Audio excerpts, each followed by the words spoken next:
In the tactical class, the silver-haired instructor poses a tricky riddle. Can an army of 37,000 defeat 100,000? His manic grin sets a heavy, tense atmosphere for the students. While the elite apprentices remain silent under the instructor's gaze, our boy calmly speaks up. He reveals the truth. An army that knows its exact strength down to the last soldier is far superior to a disorganized mass. Impressed by the perfect answer, the instructor declares it a win. He reminds everyone that in this harsh world, knowledge is mightier than raw power, a core tenet of being a true knight. Just as the class settles, the instructor shifts the mood, warning the exhausted apprentices that tomorrow's official test will be far more brutal than anything they've faced today. The instructor grants our boy an exemption from basic drills as a reward for his insight. This sparks immediate shock among the other students, some of whom are already collapsing from exhaustion. Watching the weak boy get a pass, the other students are filled with envy and suspicion. Seeing even top-tier peers like Luz defeated by the training, the gap between the boy and his brother's reputation grows wider. But there's no room for kindness here. Violence erupts during a drill, leaving the class in shock as the reality of a knight's cruelty sets in. The scene ends with a chilling gaze and a hand obscuring the light, as if truth is being pulled into the shadows. Things spiral out of control in an instant. Before anyone can react, a brutal brawl breaks out. The sound of crushing bone is sickening as the silver-haired boy is pinned down, reeling from the impact. This isn't a drill, it's a slaughter. While some are launched into the air by devastating strikes, others are hammered into the ground. Amidst the carnage, our boy remains eerily calm and detached. The dust hasn't even settled before infighting begins. The guy in glasses is livid, grabbing our boy by the collar and screaming. He's furious that our boy just stood by while they got thrashed. Just in time, a dark-haired student steps in to stop the madness. He warns that another fight will get them all disqualified. With our boy's head pinned and the tension high, the aggressors are forced to back down. As the group disperses, they can't stop talking about the genius brother. The dark-haired student mentions the agony of loss, noting how much our boy has changed while he walks away in silence. Finally alone, the physical pain and mental strain take their toll. Our boy trembles, gasping for air as he stares at the wreckage, seeing lingering shadows dancing in the crimson glow of the sunset. The truth finally comes to light. Everyone believes he's the genius, Nijin, but the real Nijin died in that fire. The person here now is just the guilt-ridden younger brother, Najian, living a lie. This shocking truth struck our boy like a lightning bolt, leaving him full of shock and pain as he finally realized his brother was murdered. The story jumps back a week to the day our boy was violently knocked to the ground, forced to curl up and silently wipe away the sweat and grime from his face, enduring the bullying from others. The bullies looked down on him condescendingly, a mocking smile on their faces. With a series of whack-wham blows, our boy was once again knocked to the ground, coughing in pain, while those who tormented him watched, gloating. The bullies finally prepared to leave, but not before stomping on our boy's head a few times and leaving him with insults. Once everyone was gone, our boy slowly raised his head, silently wiping the grime from his arm, his face devoid of any expression, as if none of this concerned him. Our boy huddled on the ground, his mind a whirlwind of thoughts. He despised this village, filled with prejudice and bullying, a hatred deeply buried within him, like the smeared portraits on the wall, a silent protest. Even with life at its worst, he still tried to get information from the outside world. He silently dropped a coin and bought a magazine, while the shopkeeper's gaze at our boy was filled with disdain. That expressionless face said it all. In this village, he learned a crucial survival skill to observe and read people's expressions, and more importantly, to control his own. He couldn't cry, nor could he smile, because only by doing so could he reduce the frequency of harassment. He painstakingly maintained an indifferent expression as he trudged away alone, his body weary. Yet, no matter how cold his exterior, the internal pain remained undisguised, like indelible water stains. Our boy walked alone, holding reports about his brother Nijin, which were filled with Nijin's brilliant achievements as a genius knight candidate. Looking at his brother's picture, a complex emotion flickered in our boy's eyes, but a smile still involuntarily curved on his lips. However, there were times even our boy couldn't control his expression. Hearing some shocking news, he widened his eyes and cried out in disbelief. Clearly, he was arguing with someone, protesting loudly that despite completing all his tasks, he was receiving unfair treatment. He argued emotionally, unable to understand why his pay had been cut by half or even more. What truth lies behind this argument, and who is this Lusian he mentioned? Life is tough for our boy. He's being exploited by a boss who schemes his pay, yet he has to swallow his anger and maintain a mask of apathy. In the eyes of the villagers, he's nothing more than the criminal who burned their home down years ago. Memories of the fire from a decade ago still sharpen his gaze. Flipping through his notes, our guy finds his only solace. He knows he must endure the isolation until the right moment to change his fate finally arrives. Suddenly, a familiar face appears, his twin brother, Nijin. As the village hero, Nijin is a beacon of light and our boy's only family. Despite their different paths, their bond is unbreakable, anchored by a deep sense of trust. Nijin's warm presence washes away the bitterness of the day. He soon spots a magazine our guy was trying to hide, leading to a moment of lighthearted embarrassment. Their connection is so deep it transcends words.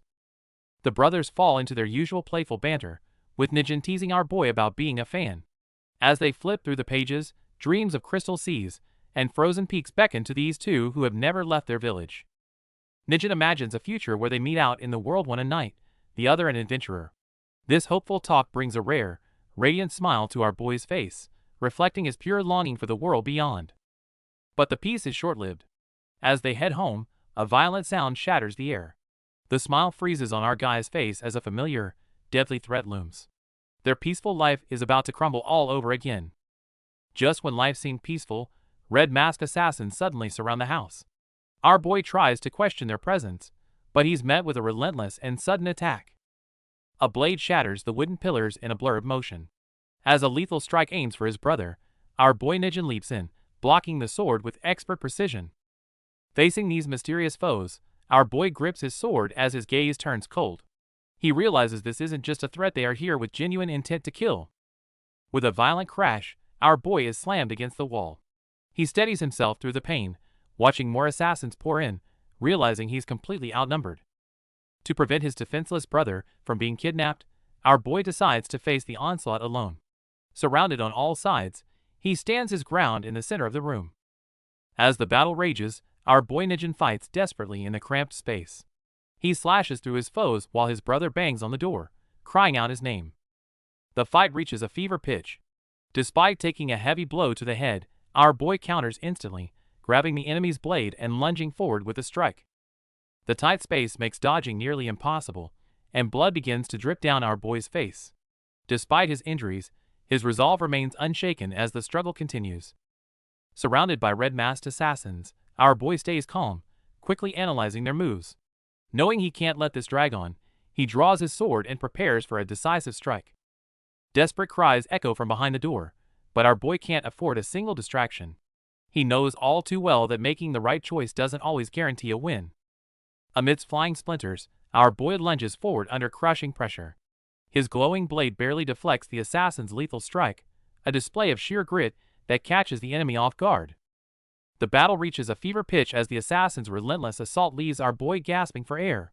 Despite being pushed to his limits, he grits his teeth, searching for any opening to survive.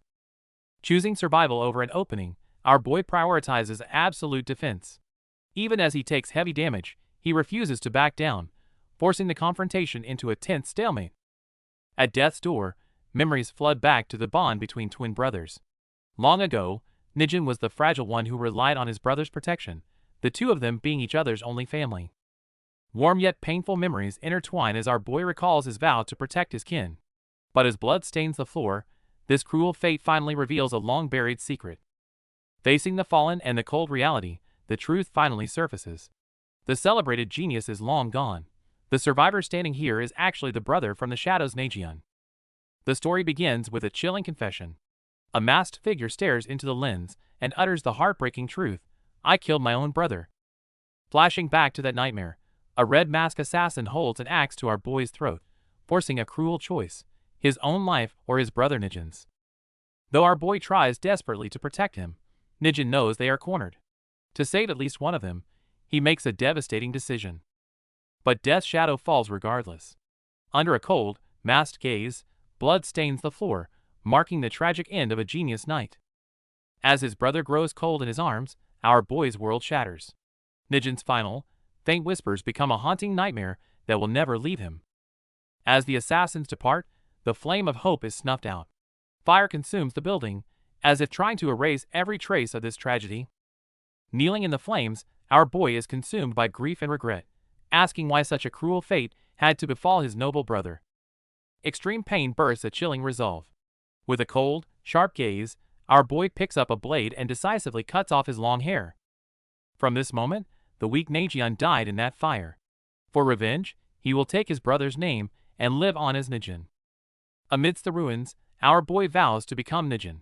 He remembers the night of the fire. Those masked assassins were far more numerous than they appeared. Revenge requires finding those killers, but our boy realizes something chilling. Someone guided them. A traitor who knew Nijin personally is hiding in plain sight. Suddenly, Fadian mentions Nagion, expressing regret for the younger brother's fate. Our boy feels a chill as she subtly tests his reaction. Fadian's intuition is terrifying. She starts asking about the origin of his sword, forcing our boy to grip his weapon tightly and play his part. But then, she completely breaks his composure by hugging him from behind and whispering his real name. In an instant, his disguise is stripped away. Overwhelmed by panic, our boy struggles to process the situation. How long has she known? When did this powerful knight first see through his act? As the shock sinks in, a dark thought crosses his mind.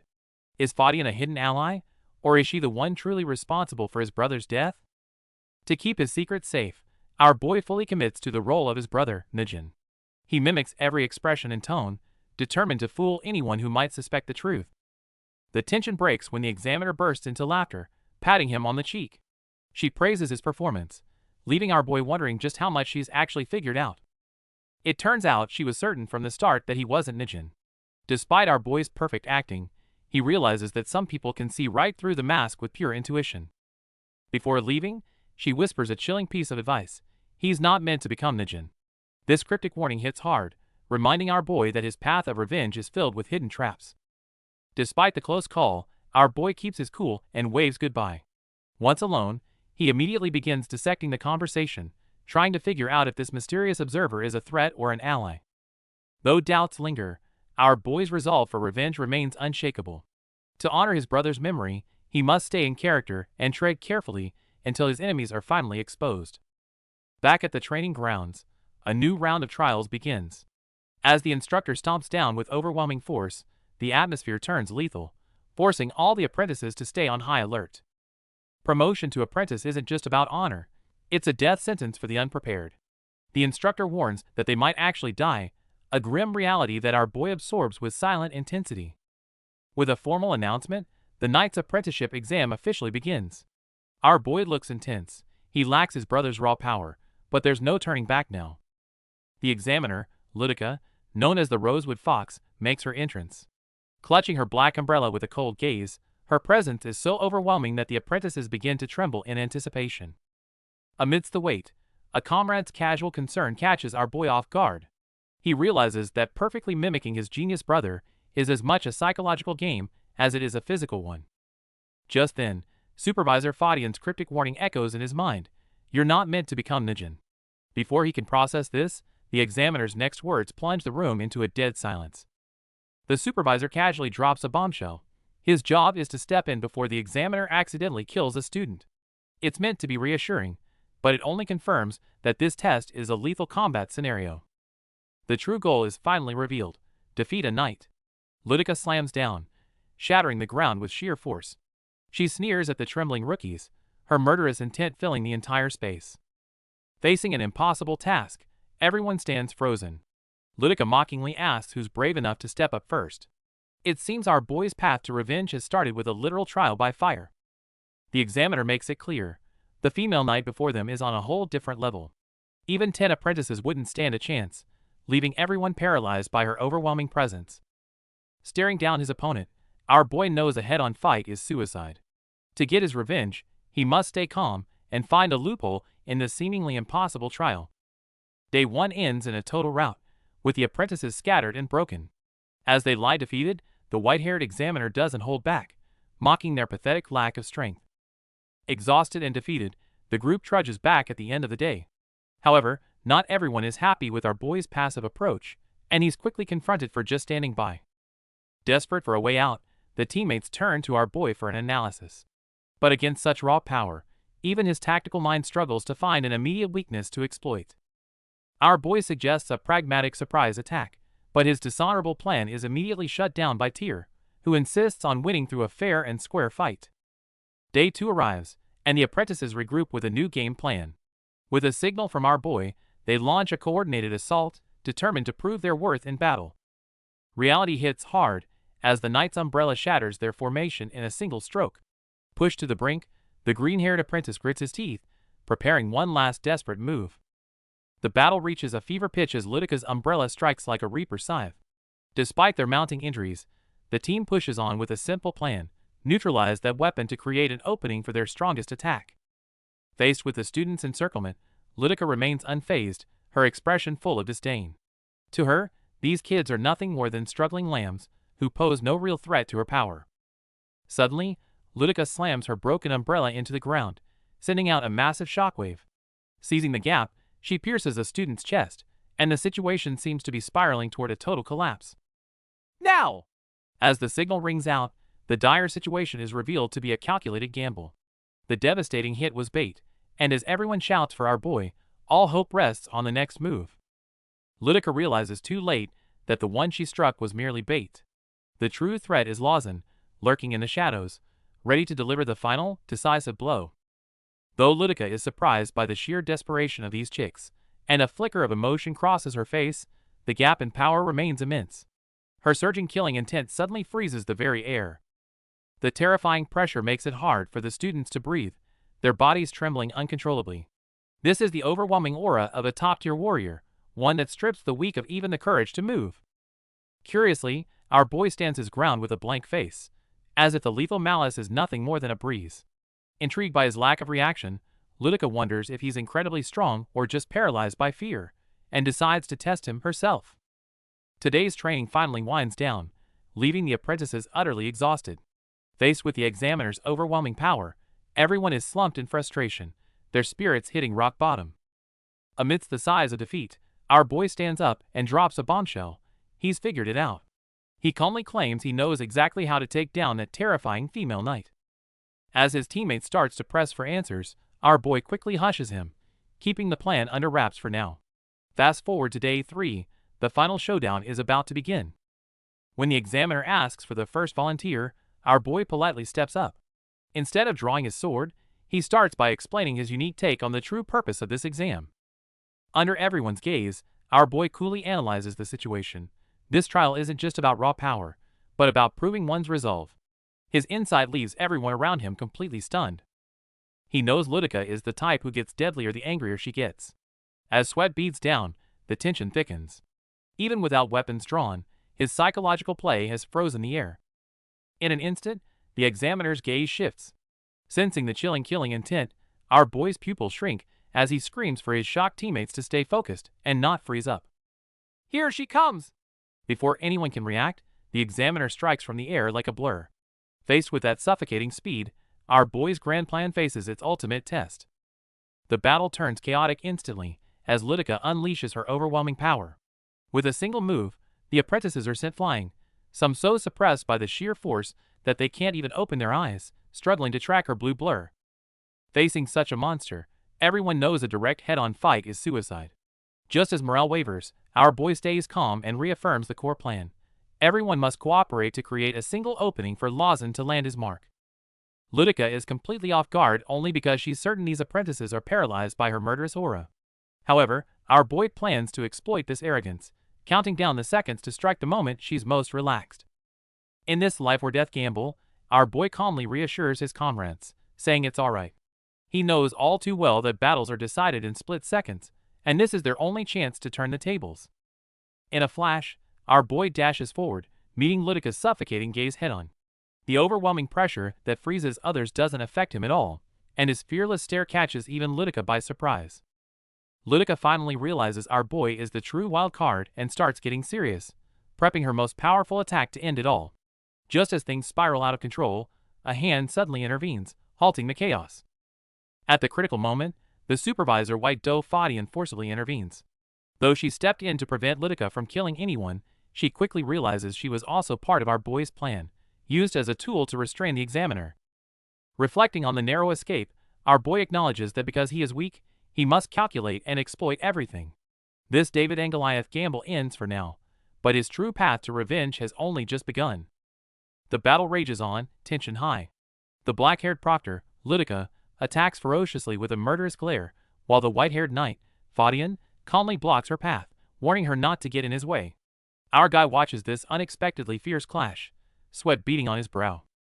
Fadian, holding his long pipe, keeps a sharp eye on Ludica's movements. However, Ludica completely ignores the warnings and the fight, her gaze fixed solely on our boy, driven by a singular desire to see what he's truly capable of. Just then, Ludica erupts with power, launching a fierce strike with a whoosh aimed directly at Fadian. The immense force instantly sends a caught-off-guard Fadian flying backward, carving a deep fissure in the ground as he skids. After sending Fadian flying, Ludica doesn't relent, her form becoming a blur as she presses the attack, angrily demanding to know why everyone keeps getting in her way. Watching Ludica turn her murderous intent toward him, our boy's heart leaps to his throat. He glances nervously at Fadian nearby, seeking some explanation or aid. Confronted with the question, Fadian simply offers a relaxed smile, saying it's a secret. This only fuels the confusion and rage boiling within Ludica, drawing a low, gritted growl from her. Fadian then explains with a sigh. He admits he's not sure of the deeper reasons either, but given the current strategy, if they want to get to the boy, they'll have to go through him first. He stresses that this is, after all, just an exam, not a fight to the death. His words leave the scene in stunned silence. Ludica's expression shifts from anger to extreme shock and disbelief. She cannot fathom being defeated by such logic or perhaps calculation. Fadian confirms it calmly with a "Yep." Ludica and some of the surrounding apprentices are left utterly bewildered by this outcome, muttering repeated refrains of, "This doesn't make any sense." Finally, Ludica's composure shatters completely. She sinks to her knees, sobbing like a child, hiccuping as she vents about how they kept getting in her way, but wouldn't tell her why. 30 minutes later, the exam concludes. A proctor announces to everyone who passed that they are now officially knights apprentices. She then asks them how it feels to hold this new title. The instructor's gaze lands on our boy, asking for his thoughts. After a moment of silence, he answers calmly, saying there's no real, tangible feeling yet because they're still just apprentices. Nothing about them has fundamentally changed. Getting through the selection is just the start.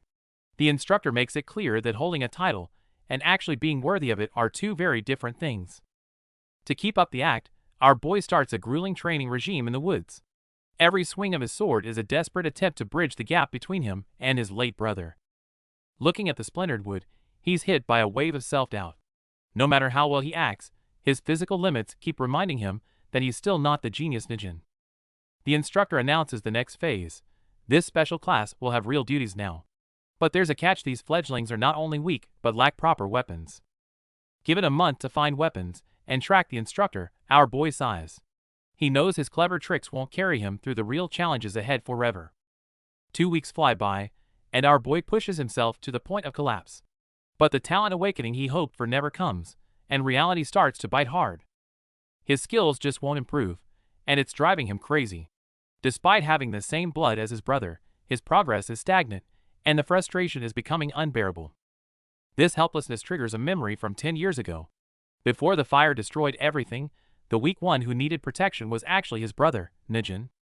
Najian recalls his childhood when he was struck by a terrible illness, so sick he thought he was going to die. His twin brother Nijin watched over him anxiously, and seeing Najian in that state made Nijin resolve to protect him. Only a few days later, a catastrophic fire struck. To protect his brother and the village, Nijin awakened incredible power, becoming unrecognizably strong. The young man stood amidst the collapsed ruins, sword in hand. Watching his brother's rapid growth, Najian began to believe that since they were twins, if he just tried hard enough, he could become just as strong. This naive belief was swiftly shattered by harsh reality. Even after 2 weeks of training at the Knight's Order, Najian had made zero progress. He began agonizingly questioning himself. Do I have no talent at all? The truth was, a talent like Nijin's was a once-in-a-century rarity, a flawless gemstone. Najian was the complete opposite. Exhausted and struggling to accept this, he searched his memory for something his brother once said. He remembered the theory of trial by fire from a book, even attempting to mimic the extreme method of pushing a failing student into a pit. However, the harsh reality forced him to quickly give up on such dangerous ideas. Najian felt utterly defeated. He once outperformed his peers, but now everyone else was advancing rapidly, especially the enigmatic Lawson. Driven by curiosity and stubbornness, he decided to tail Lawson and uncover his secret training methods. While tailing Lawson, the man ahead suddenly stopped, as if sensing something. Now it was the stalker's turn to get nervous. He hid anxiously, urging in his mind for Lawson to just keep walking already. As Lawson speeds through the forest, the blonde tracking him struggles to keep up, panting heavily while marveling at how impossibly fast he is. Before the observer can even catch his breath, he sees Lawson standing by the waterfall, unsheathing his sword and preparing for a powerful side slash. With a single strike, Lawson actually cuts the rushing waterfall in half, showcasing a monstrous strength that leaves the observer completely stunned. While the tracker is still reeling from Lawson's power, he suddenly notices several masked figures deep in the woods, and they spot him before he can react.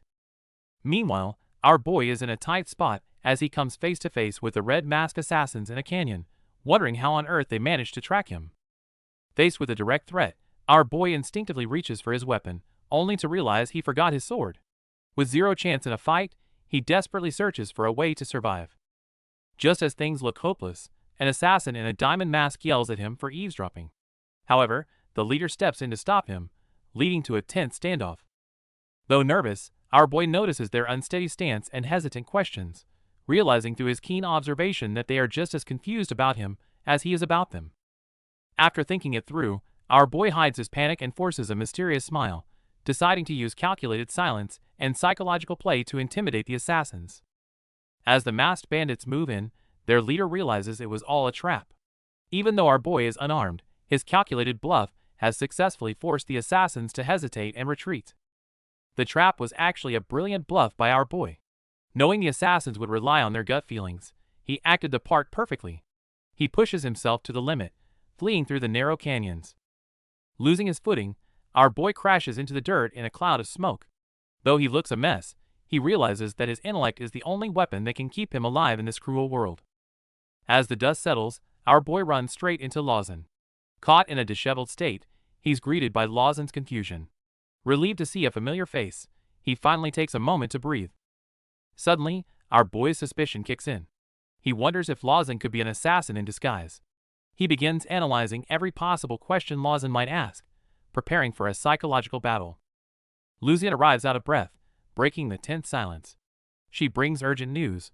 Ludica, the formidable knight known as the Fox, has mysteriously vanished, throwing the entire training group into chaos. Lucian explains that the knight never intended to give them a month's head start. The tracking mission began the moment she vanished. Our boy realizes the real game has finally begun. A new test abruptly began, as apprentices rushed about, ready to face it. Meanwhile, a slyly smiling silver-haired figure seemed to observe everything from behind the scenes, apparently relishing the start of this chase game and setting the stage for the upcoming challenge. On the other side, the red mask assassins were regretting a missed opportunity to pursue their target. After some deliberation, they decided not to dwell on the past, but to quickly adjust their stance and prepare for their next move, knowing their intentions had already been revealed. Back with the apprentices, our boy and his companions regrouped and invigorated their spirits. Just as they were about to set off in pursuit of the examiner, Lawson's keen observation skills led him to discover some unusual clues. Following Lawson's discovery, the apprentices tracked through the forest. Most assumed the examiner had left in a hurry, leaving the tracks by mistake. But our boy, with his sharp intuition, sensed something was off, suspecting it wasn't a simple oversight.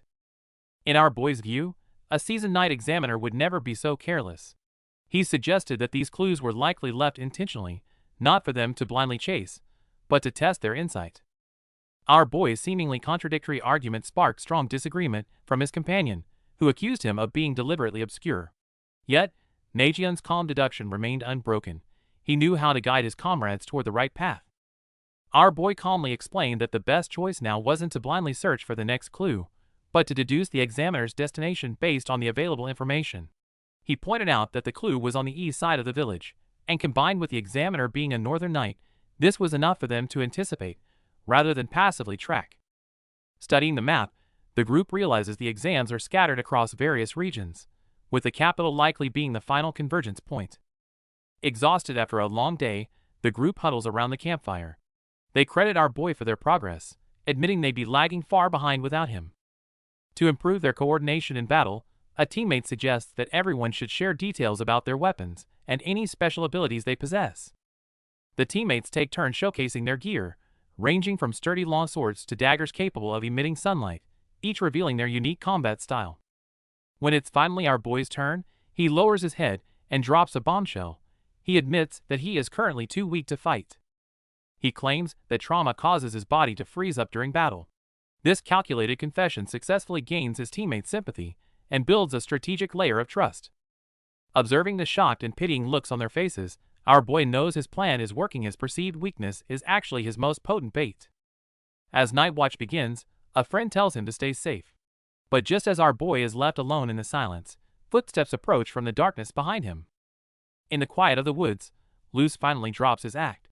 Fixing a cold stare on our boy, he reveals the secret Nagion has been hiding. You aren't Nagion. You're Nagion, aren't you? Our boy's heart sinks as he realizes his disguise was useless against someone who knew the truth of that day. However, this was all part of his plan, a dangerous gamble to use himself as bait. Luz took the bait exactly as expected. As they face off in the woods, the tension is suffocating. Our boy reaches for his sword, wondering if Luz is the diamond mask assassin he's been hunting. Even with cold sweat pouring down, our boy tries to maintain his poker face. But Luz just scoffs. He's certain the man before him isn't the genius brother, but a weak imposter. Luz drops the talk and reveals his true colors. To him, the current Nagion is nothing more than a lamb to the slaughter, and he makes his objective clear. He's here to finish the job. To our boy's horror, the Luz who used to faint during training was just playing weak. His sudden, overwhelming lethal aura catches Nagion off guard, leaving him struggling just to breathe. Luz roars with malice, threatening to slit his throat. Hearing these hateful words, our boy's mind races. Could this guy really be connected to the masked assassins from years ago? Staring into Luz's crazed eyes, our boy realizes something crucial. Luz's hatred is actually directed at Nagion. This revenge plot just got a whole lot more complicated than he ever imagined. Our boy realizes that Luz hasn't figured out his true identity just yet. Despite the villain's taunts that his brother's legacy is nothing but ash, he remains remarkably composed. This contempt ignites a quiet, burning rage within him. He vows that he isn't mere ash, but a lingering ember destined to rage on and incinerate every last one of them. Luz continues his mockery, but the talk ends as a fierce struggle breaks out. The opponent moves with lethal agility through the forest, creating a whirlwind of high-speed strikes. In the chaos, Tyr is struck down, sending a chill through the group. It's at this critical moment that Luz drops a bombshell, accusing our boy of being an imposter. Luz rages on, desperate to tear away our boy's mask. He shouts that the genius standing before them is a liar, leaving everyone stunned by the sheer weight of the accusation. Facing the exposure, our boy puts on a masterclass in acting. He puts on a display of pure heartbreak, using the villain's aggression to win the group's sympathy instead. As the truth hangs in the balance, Lucian steps forward, guided by her own intuition. This collision of emotion and logic puts our boy's deception to its ultimate test. Our boy's greatest weapon isn't raw power, but his uncanny ability to manipulate reality and make everyone around him believe his lies. When a battered Nagion reappears, the masked assassins are thrown into a panic. They're starting to doubt their own eyes. Did they actually kill the right brother? The assassins argue in the shadows, certain they finished Nagion off, yet unable to explain the person standing before them. This confusion is exactly what our boy calculated. Sensing the danger of the surrounding knights, the assassins decide to retreat. The mystery of the Child of Fire is too volatile, and acting now would jeopardize their larger conspiracy. As the assassins flee, Luz's shock betrays him. Our boy catches the slip instantly, realizing that the traitor behind the mask is hiding in plain sight among them. Cornered by his comrades, Luz begins to spiral. He can't reveal his identity, nor can he explain his suspicious behavior, leaving him trapped in a mental dead end. As his mental defenses crumble, the atmosphere turns lethal. Realizing he can no longer hide, Luz lashes out, turning the dark forest into a frantic battlefield of clashing steel. With the final clash of blades, the shadow among them is finally forced into the light, marking a pivotal step forward in our boy's grand plan for revenge. As the fight heats up, Luz's attacks become incredibly sharp. Even though he claims to be a novice, he fights with a terrifying intensity, as if every battle is a duel to the death. The tension reaches a breaking point as Luz warns his opponent to be ready for death. However, he suddenly retreats into the shadows, leaving behind nothing but a mocking farewell. With Luz gone, only a cracked dagger remains lodged in the ground. Our boy stares at the weapon, realizing that this dangerous wild card has successfully masked his trail. The remaining 3 decide to continue their mission without Luz. Surprisingly, Lucian, who usually can't stand him, awkwardly checks in on our boy, telling him to keep his head up. Our boy reflects on their group dynamic, noting that Lucian's posse wasn't actually close.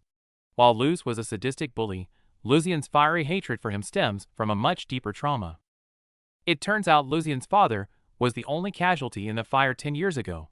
A crushing weight of guilt haunts our boy, not for causing the death, but for being too weak to save him. While the group is mired in their emotions, a new threat emerges on the continent's east coast. A mysterious boat lands, and a figure in a skull mask steps onto the shore. The scene shifts to the Knights Apprentices on a field operation. In a rocky valley, a blonde-haired apprentice addresses the other 3, outlining the mission: search the area for clues and regroup in 1 hour. To motivate the group, the blonde leader proposes that whoever finds a clue gets to skip night watch. No sooner said than done, he bursts into action, moving so fast he becomes a blur. Not long after, however, the blonde leader is already exhausted, slumping on a rock. He sighs with relief internally, thinking that since the diamond-masked assassin Luz, who attacked him earlier, was disliked by all, his death didn't cause much trouble, a fortunate turn of events. But our boy Nagyun, posing as his brother Nijin, soon realizes a more serious issue. If even someone like Luz was a mole for the masked bandits, might there be more hidden among them? He quickly dismisses this thought, especially remembering that the one who blocked the attack for him was Nijin. For him, the real and pressing trouble is himself. Luz was far stronger than he anticipated, and he himself is much weaker than expected. While the gap between him and his peers isn't insurmountable, there seems to be one particular kind of gap he can never close.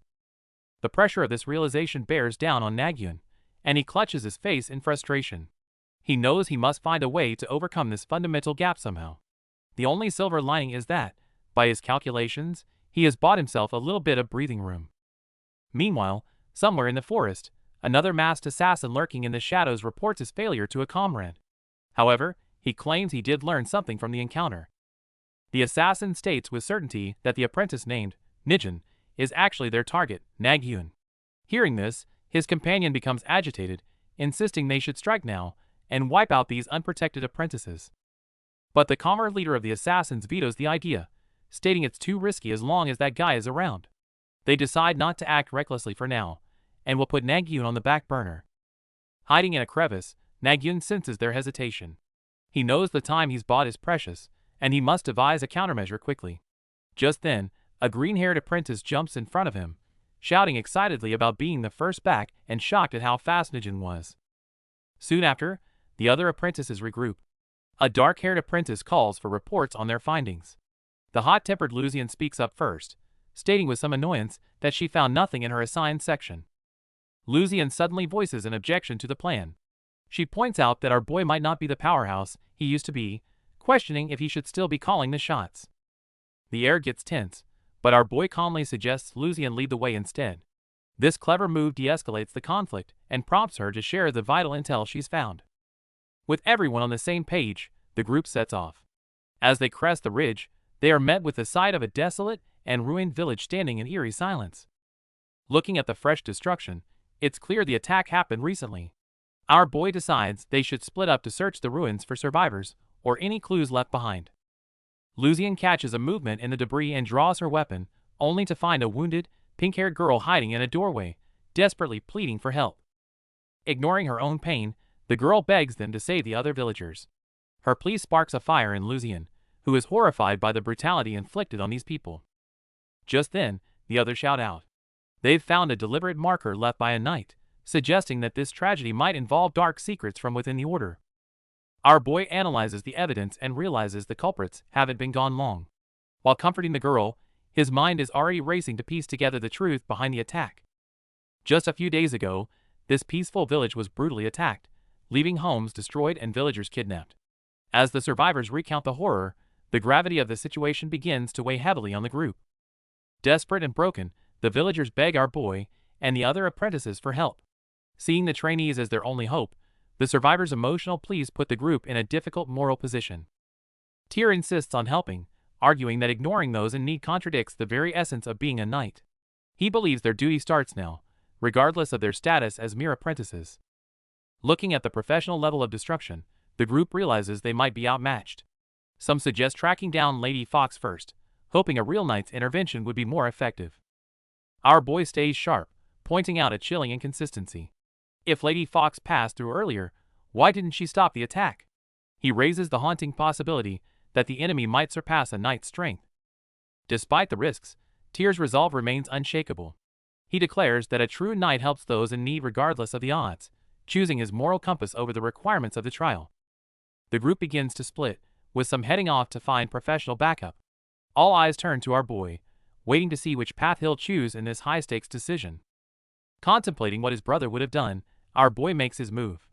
He tracks the clues to a massive mountain cave where the real danger in his next move awaits. Despite the uncertainty ahead, our boy and his companion venture deep into the dark cave. They maintain a calm exterior, but every step echoes heavily in the eerie silence. Unbeknownst to them, a pair of sharp pink eyes watches from the trees. The mysterious figure seems disappointed with the trap, as only 2 people fell for it. The cave is massive and eerily quiet. Just as our boy notes the lack of presence, his eyes widen. A dark figure sits motionless at the end of the hall. Before our boy can even react, the shadow vanishes in a flash. The sheer speed of the opponent freezes the air, forcing our boy into a desperate defensive stance. After a brief clash, our boy's heart sinks. This opponent's presence is overwhelming, clearly on par with a knight and far beyond any ordinary bandit. In this crisis, our boy forces himself to strategize. The moment he recognizes that umbrella, the terrifying truth hits him. The Rosewood Fox is actually here. Outside the cave, the other apprentices decide to split up. Tyr and Lucian head off to find reinforcements, leaving our boy in the most dangerous spot.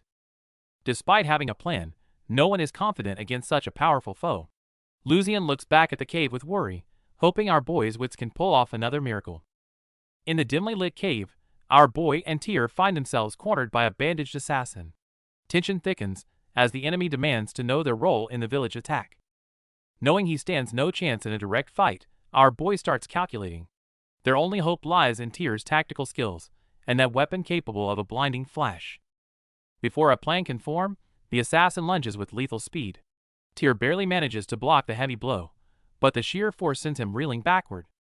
A devastating impact sends Tyr crashing into the stone floor.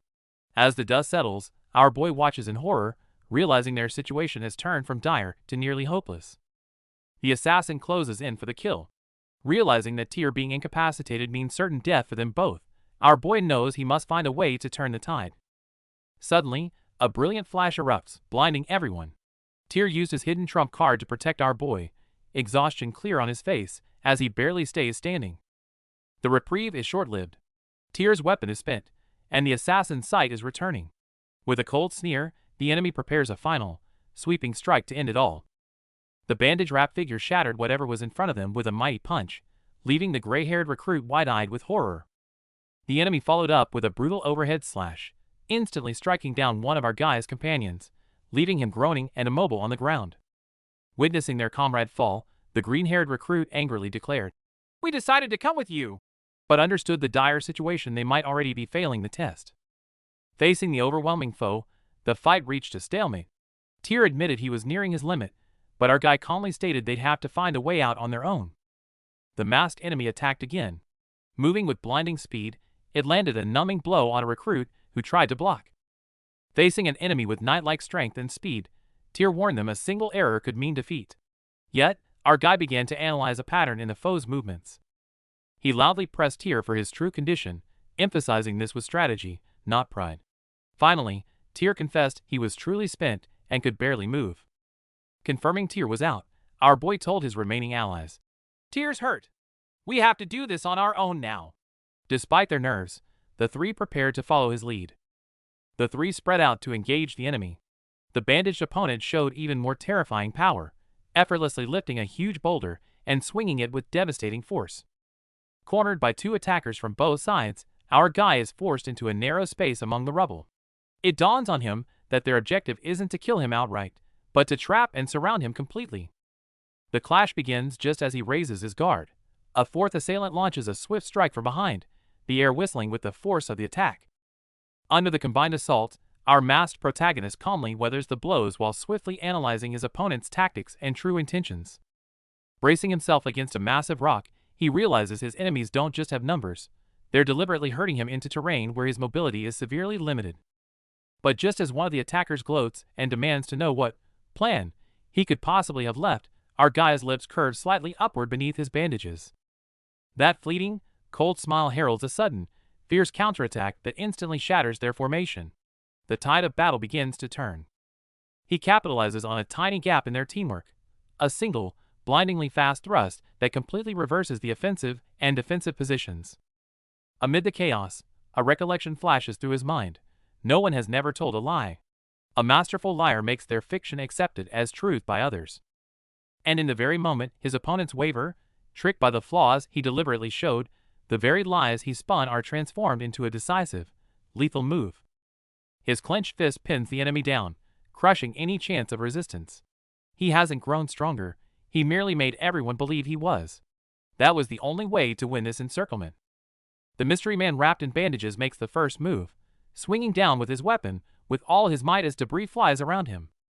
His black-haired counterpart reacts quickly, ducking under the attack and using the momentum to send the attacker crashing to the ground. Without hesitation, he follows up with a forceful stomp, driving his long sword into the ground, the impact cracking the floor with a flash of light. The burst of effort takes its toll, leaving him panting and admitting he's not used to such intensity. Meanwhile, the bandaged man seems to regain his composure. The fierce clash subsides, leaving the arena in shambles.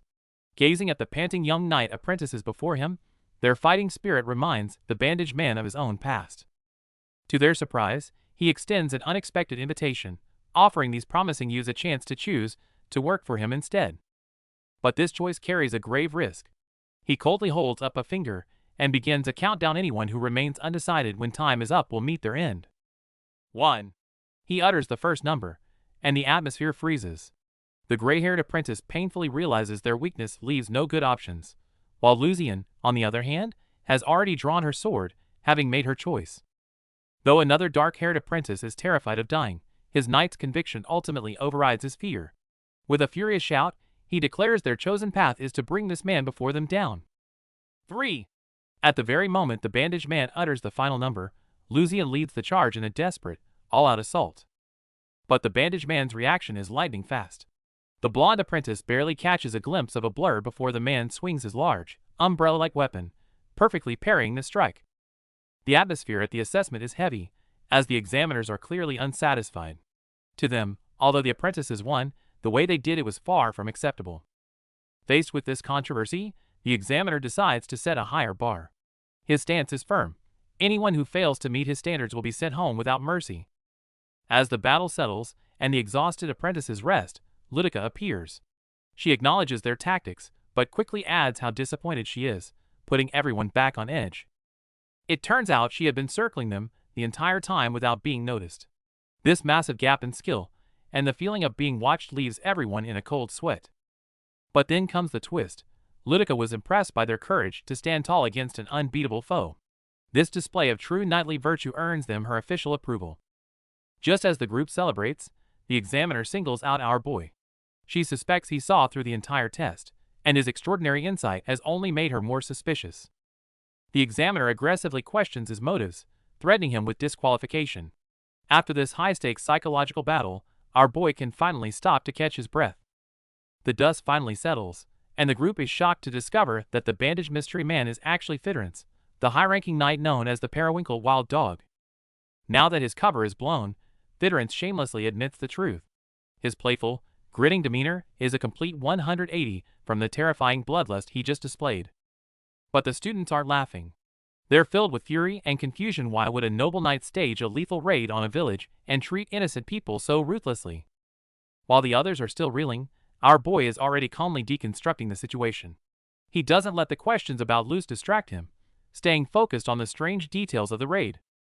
Since the suspicious Luce has already bailed and disqualified herself, it's time to shift the conversation back to the actual truth behind this so-called test. Our boy points out the fatal flaw in the staging. Despite the houses being torn apart, there wasn't a single drop of blood, proving the entire tragedy was a scripted act. Recognizing these inconsistencies, He knew it was either a trap or a test. To confirm his theory once and for all, he chose to lead everyone straight into the heart of the farce. The ultimate evidence was the pristine umbrella. In a real battle against such a powerful foe, it's impossible for the scene to remain so clean without a single mark of resistance. The perfect scene was exactly what gave the test away. Our boy's terrifying powers of deduction are enough to make even a seasoned knight take him very seriously. In reality, from the very first moment he set foot in the village and looked at those villagers, our boy's sharp intuition had already sniffed out the entire setup. The recent battle has everyone eyeing our boy suspiciously. That blonde guy with the red eyes is sharp. He realized the enemies were putting on an act, and noted that our boy's analytical skills are far beyond what a typical apprentice should possess. The blonde guy doesn't mince words, telling our boy straight up that he doesn't like his style. To him, using comrades is completely dishonorable. He leaves with a cold warning. He'll be watching our boy's every move from now on. Just as the tension reaches a breaking point, the blonde guy reveals the whole ordeal was just a test. With the signal to move out, the exhausted group has to push forward immediately to meet up with the elite special second class. Moving through the forest is absolute torture. While the pros zip through the trees and even hang upside down to mock the pace, our boy, who isn't exactly a marathon runner, has to push his limits just to keep from falling behind. They finally stop for a breather, but before they can even catch their breath, a blur streaks through the woods. The speed is so intense it's just a blue flash, sending everyone's survival instincts into overdrive. As the mysterious figure dashes in, the blonde guy immediately braces for a fight, wondering if the masked assassins are back for more. The sheer force of the movement kicks up dust, moving faster than the eye can track. But the attack never comes. Instead, a blue-haired girl lands gracefully and greets our boy with pure excitement. From her warm tone, it's clear she's a very close acquaintance of the real ninja, maybe even an old friend. Our boy tries to keep his cool, but internally, he's panicking. He has absolutely no intel on who this girl is.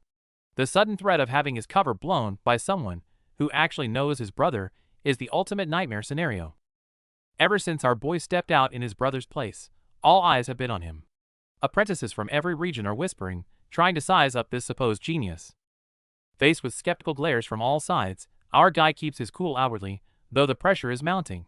One slip-up, and his entire cover is blown. To avoid suspicion, our boy takes a deep breath and decides to channel his brother's signature sass. He figures a little arrogance is the best way to play the part. But then Marcia drops a bombshell, bringing up an old promise to raise the strongest heirs together. The news sends shockwaves through the crowd of eavesdropping apprentices. Our boy plays it ice cold, flatly denying any memory of the promise. Ironically, this aloof rejection only makes him seem more mysterious and untouchable to the others. Just as things get heated over this scandal, Marcia shuts down the troublemakers with one sharp glare. You can't deny she's got the boss energy to back it up. With the drama settled, the Real training begins. Knight Zia steps forward to introduce Knight Theory, ready to teach these rowdy apprentices that there's more to being a knight than just muscle. Examiner Zeus, with a stern look, first questioned if knights truly needed theory, then sprung a trap. Anyone who raised their hand would be unfit to be a knight. This sudden test left the apprentices in a dilemma. Zeus then began to recount a classic tale. He raised a spear, claiming it could pierce anything, then presented a shield, asserting it was impenetrable. A timeless paradox was laid before the apprentices. After the story, Zeus prompted Lucian, who had raised her hand earlier, for her interpretation. However, under the examiner's sharp gaze, Lucian faltered, giving only vague answers, even making Marcia chuckle softly. Zeus then revealed the true meaning behind the paradox.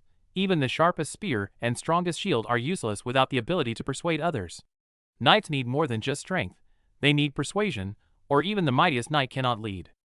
The examiner then turned to Daragon and Wadron for their opinions. But the two merely stammered, repeating Zeus's words, failing to offer any independent thought, appearing rather flustered. Observing the apprentices, Zeus's gaze finally settled on our boy, Nagion, disguised as Najin. He calmly posed the question. Najin, what did you think when you heard this story? To everyone's surprise, our boy unhesitatingly declared he would choose the shield. Seeing their confusion, he calmly explained that if both spear and shield were the best of their kind, they must be made of the same sturdy material, leading him to a pragmatic choice. Examiner Zeus was clearly pleased with our boy's answer.